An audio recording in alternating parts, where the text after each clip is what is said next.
Hello, this is Larry Pond. Today we're going to talk about Section 7508, capital A, and the Kwong case, which provides refunds for taxpayers who paid any penalties and interest between January 20th of 2020 and July 10th of 2023.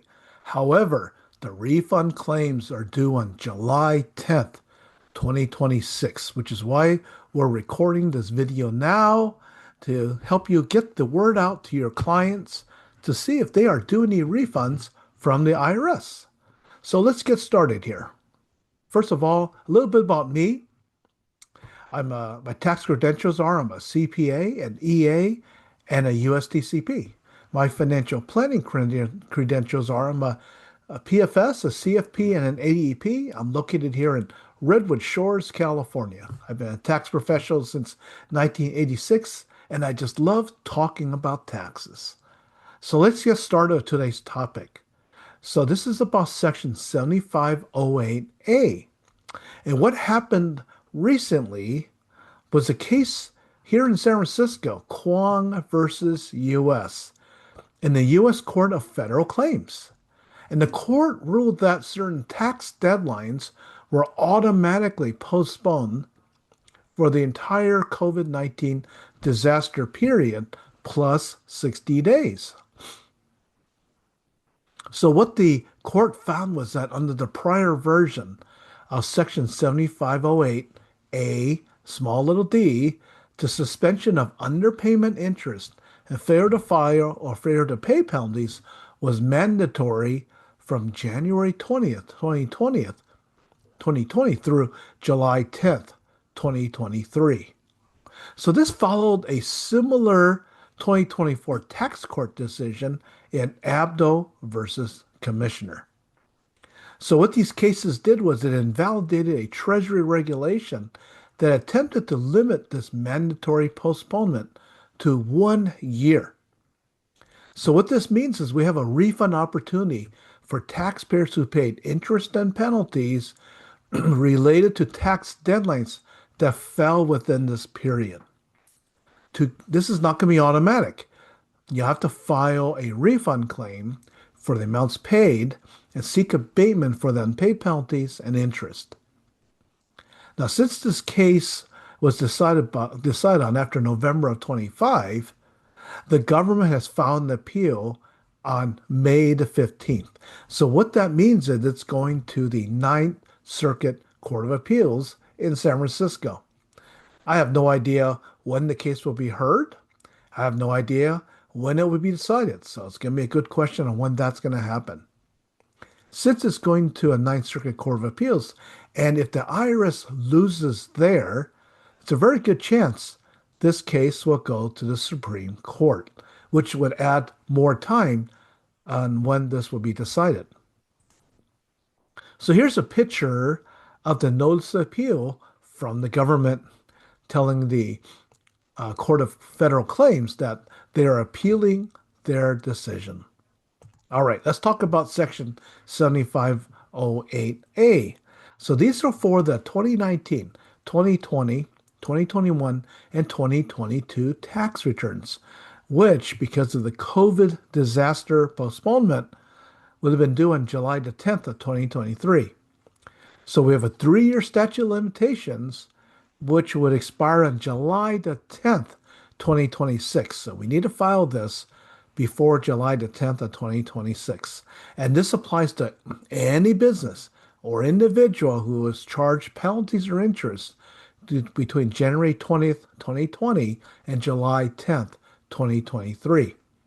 Now we need to verify these amounts. So we need to review IRS transcripts. IRS transcripts will show these interest and penalties being charged and also penalties and interest being paid because we are requesting a refund of those amounts paid. And the form we use to file is Form 843, claim for refund and request for abatement. And what you write on the top of the form is, this is a protective claim based on the Kwong versus U.S. decision regarding Section 7508A, small d, in the COVID-19 disaster period. It's called a protective claim because we have this July 10th, 2026 deadline. And it's a protective claim because there's some uncertainty about what the outcome of these cases are going to be. We have no idea. So we will need to file a perfected claim for refund after the cases are decided. But we need to get this paperwork in to the IRS by July 10th to get it in there within the statute of limitations. That's why that's so important, and that's why we're doing this video. So who are the eligible taxpayers? They're the individuals, corporations, partnerships, businesses, payroll returns, information returns, and you might have some penalties there. That could include W-2s, 1099s, non-profits. So these are eligible taxpayers. Here's a picture of what an IRS transcript would look like. You can get that from the IRS. Uh, I would highly recommend working with a competent tax professional to help get these transcripts. But if you look at what I put in yellow here, in the left-hand column is the transaction code. And, um, and that's what we're looking for here on what the penalty for late filing is, Code 166. Code 276 is failure to pay tax liability. And Code 196 is interest paid. And it shows the dates they were assessed and the amounts. And then we see some payments here. So subsequent payment, subsequent payment. So this transcript will show that their balance is zero because they paid the outstanding tax, penalties, and interest. So it's important to read the entire transcript because I pulled one for a client that I knew she owed some interest and penalties. And I did see these amounts on her transcript, but the IRS reversed them. So that could be the case. So if the penalties and interest have been reversed by the IRS, that could happen. There is no refund claim. So that's why it's important to pull these transcripts. And these are for the 19, 20, 21, and the 22 tax years. Here's a picture of what the Form 843 looks like. It's a claim for a refund and a request for abatement. Now I blow it up a little more here. So you type on the top of the form, protective claim based on the Kwong versus U.S. decision regarding 7508A, small d, and the COVID-19 disaster period. Form 843, claim for refund and request for abatement. This form cannot be electronically filed. It'll have to be paper filed. So you have to find this form on the IRS website, print it out, and then fill it out. So, of course, we're checking the box below that indicates your reason for filing 843. The reason we're filing is for penalty abatement. So we check the box here, abatement or refund of a penalty or addition to tax due to reasonable cause or other reason allowed under law. And then interest here, we check the box for interest, abatement or refund of interest due to IRS error or delay under Section 6404E1. And the penalty is pretty easy to find because that's on your transcript. The interest will also be on the transcript, but we need to double check the math that we're only including the interest for the period between January 20th of 2020 to July 10th of 23. So if there's interest charged after that period, you cannot get that abated, and therefore you should subtract that amount from your request. All right, that's the top part of Form 843. Here's the bottom half of the form. So these others don't apply, so we don't check those. This section here, you enter your taxpayer's name, social security number, address, and all that information. And then down here, line 1, enter the tax period or fee year. Prepare a separate 843 for each tax or fee year. So therefore, 19, 20, 21, 22, 23, they're separate 843s. Don't combine them all in one form. Beginning date, ending date, that would be January 1st, or actually January 20th of 2020 to December 31st of 2020, and then et cetera, et cetera, et cetera. Box 2 is amount to be refunded or abated. So that could be the penalty. That could be the interest. Line 3, date of payments for which you're requesting a refund. So in the transcript, it shows the dates that you made the payment. So enter those dates here. Line 4 is check the box with the type of tax or fee which you're asking a refund or abatement. I highlighted E here for income tax. However, it could be employment tax, 940, 941, W-2, uh, maybe estate tax, gift tax, if there was any paid, other taxes such as excise tax. And then on page 2 of Form 843, line 5, indicate the type of fee or return. So if it's a 1040, we check I for 1040. But if it's for employment taxes, that'll be 940 or 941. Or if your household employers could be 944. So it depends, right? And then line 6 is if the claim or request involves a penalty, enter the Internal Revenue Code section on which the penalty is based. And I should have typed it in, but I'm sorry I didn't. That's where you put the 7508, capital A, small letter D. And then box line 7, check the box that indicates your reason for the request for a refund or abatement. I don't think any of these apply, so I'm going to check D. None of the reasons apply.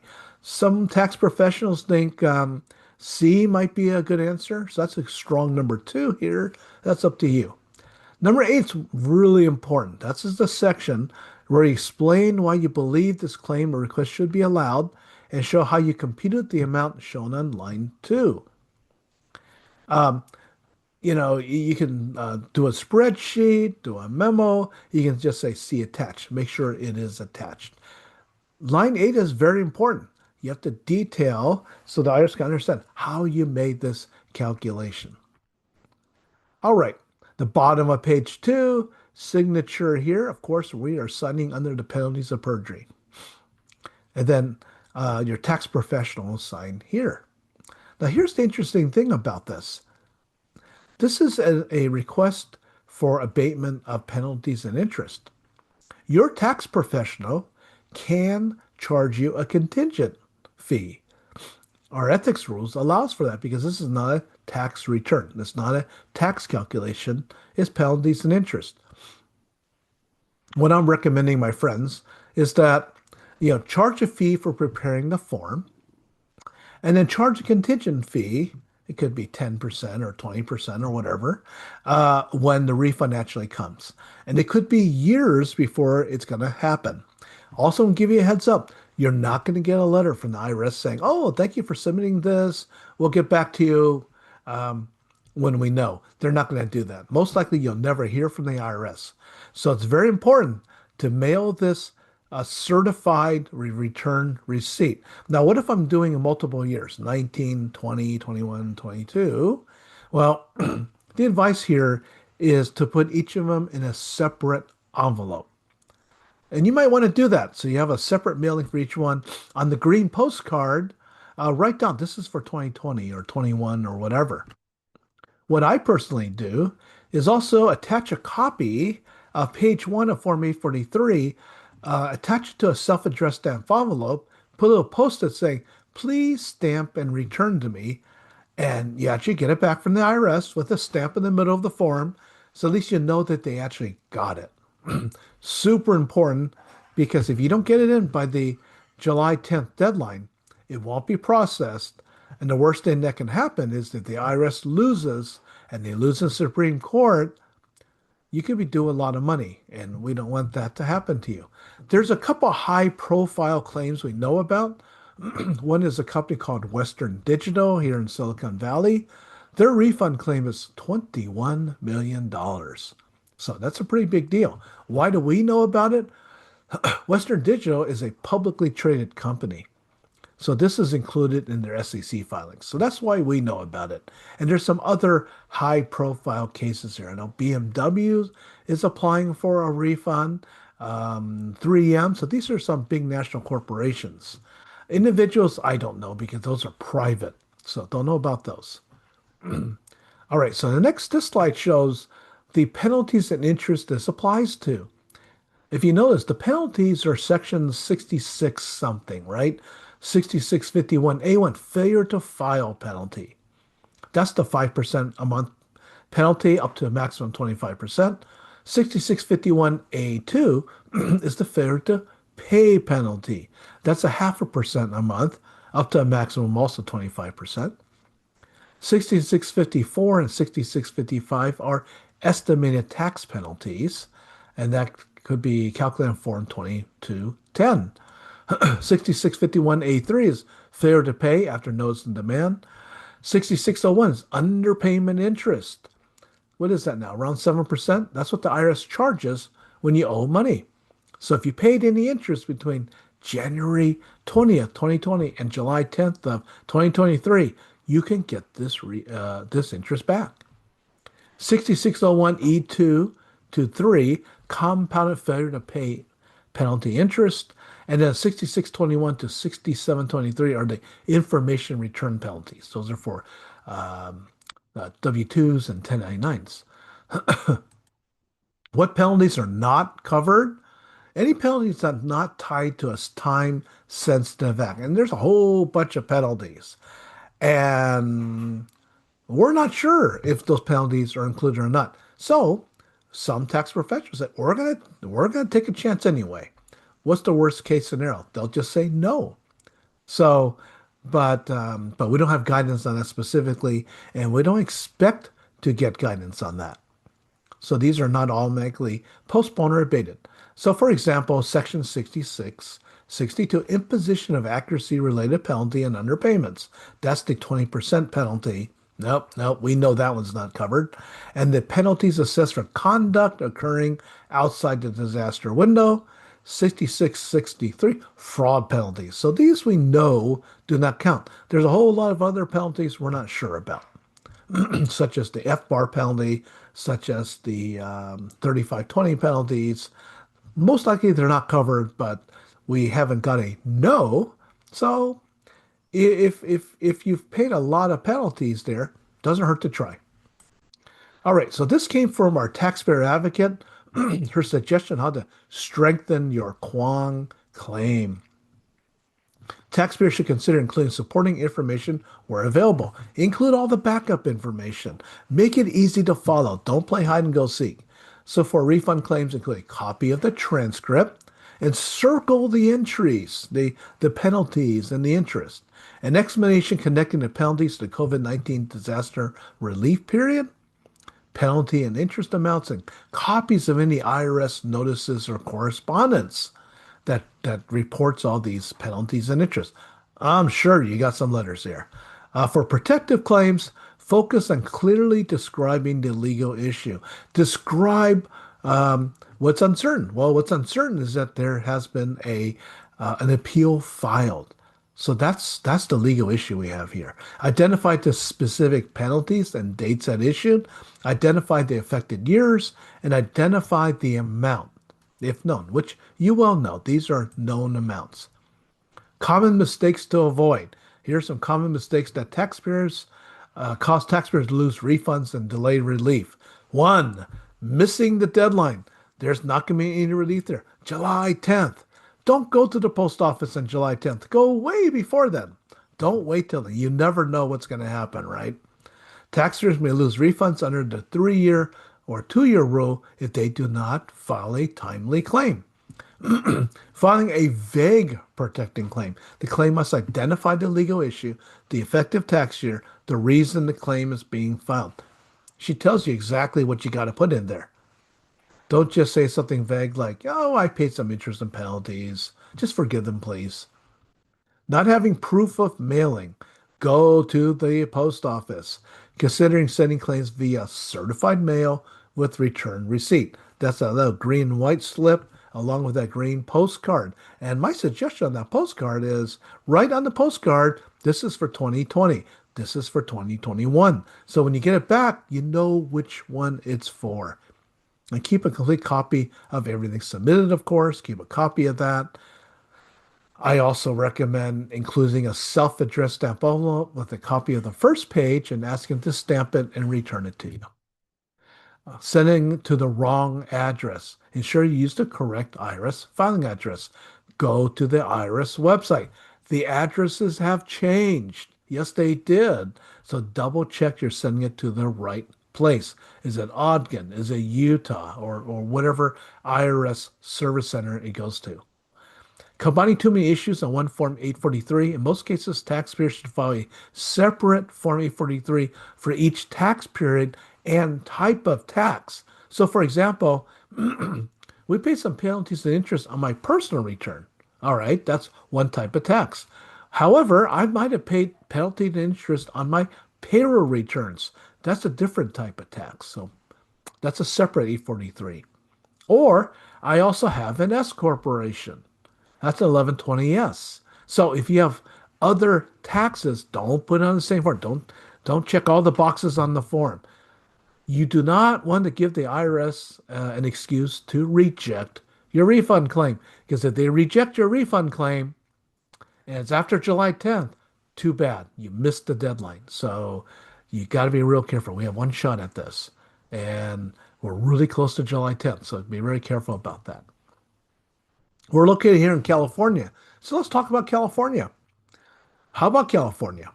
Well, California does conform to federal section 7508A, but California is going to administer its disaster related tax relief independently. So the state postponement period may be different from the federal period, which it is. It's not the same dates. But the California Revenue Taxation Code section is 18572. California can postpone tax deadlines for taxpayers affected by disasters. Now, what about this Kwong case? Does that apply to your California taxes? No, it does not, because Kwong was decided in the Court of Federal Claims, which only applies to federal tax penalties and interest, not state liabilities. So if you cite Kwong in your abatement request of California, it's not going to go anywhere because they don't have jurisdiction here. So you have to follow the California law, follow the franchise tax board guidance. And also, I would fully take advantage of Governor Gavin Newsom's executive order. All right, so the California version, well, it's not an exact corollary to the 843, but the California version is Form 2917 for individuals, reasonable cause, individual and fiduciary claim for a refund. And the business version is what, 2924, reasonable cause, business entity claim for a refund. So you can look into that. California also has its own transcripts, so highly recommend reviewing your client's state transcript to see if they did pay any penalties and see if there's any abatement to request for. Doesn't hurt to try, right? We get money for our clients, we look like heroes. All right, let's talk about some more guidance we got. The taxpayer advocate, Erin Collins. So she's the National Taxpayer Advocate. So NTA, National Taxpayer Advocate. She's got a three-part blog on this, and it's very good. So part one was tens of millions of taxpayers may be eligible for significant tax refunds if they act by July 10th. Here's the URL to that article, or just type NTA blog, and then it'll take you to the blog page, and you can click on this one. Richard Rubin, reporter of the Wall Street Journal, did an article based upon this blog, and he interviewed some other people as part of the article, which I think is very good. Millions of Americans might be eligible for tax refunds from COVID era. IRS Taxpayer Advocate highlights court ruling on extended pandemic deadlines. So this came on May the 1st in the Wall Street Journal. So part one was the introduction to this possible refund claim. Part two is how to use tax account transcripts to identify potential COVID-19 disaster relief refunds. And in part three is protect your potential COVID-19 disaster relief refunds by filing a formal or protective claim for refund. Very good blog post, very detailed, tells you exactly what you got to do. However, I don't recommend taxpayers doing this on their own. It's very complicated. If you don't do it right, it will be rejected by the IRS. You're not going to get your refund. So I recommend working with a competent tax professional to make sure all the steps are followed, all the forms are filled out correctly. It has to be paper filed.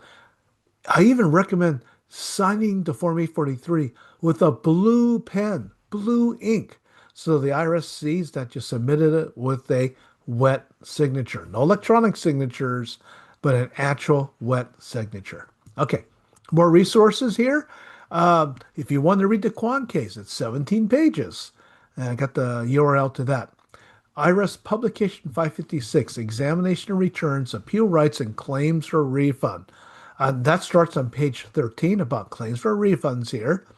Very, very helpful. Here's Form 843, Claim for a Refund and Request for a Payment. That's the URL to the form and the instructions. Be very careful about that. And Laura Saunders is the other tax reporter for the Wall Street Journal. On May the 15th, she put out an article called "The Clock is Ticking on Your Chance to Cash In on a COVID Era Tax Loophole." Millions of taxpayers could get money back from the IRS if they paid interest or penalties during the pandemic. Highly recommend you read this article. Quite helpful. Now, to my tax professional friends out there, you need to inform all your clients. So, this simple, short letter or email, you can put this in your newsletter or email blast to all your clients.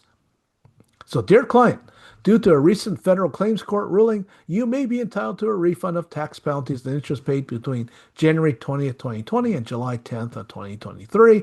However, to claim this possible refund, we need to review your IRS transcripts to confirm you paid these penalties and interest. We will need to file a Form 843 with the IRS no later than July 10th, 2026. The U.S. government has filed an appeal, so that means we would not know if you're entitled to a refund until that case is settled, which may be many years, or even longer if it goes to the Supreme Court. However, we need to file a protective claim for a refund to protect your claim for this refund. Contact our office as soon as possible if you or anyone you know may benefit from this. This way, you've told your clients about it because nothing worse than them coming later. This will be in the news in a few years, and their client comes to you and say, "How come you didn't tell me about this?" And then they sue you for malpractice. So we don't want that to happen to you.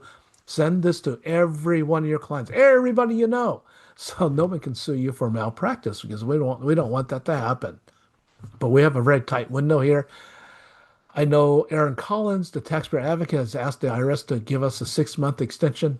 They're not going to give that because they don't agree. They filed an appeal. So that's not going to happen. So we got some work to do here. Now, you probably know who it's going to apply to. It's not going to be for everybody because not everybody paid penalties and interest.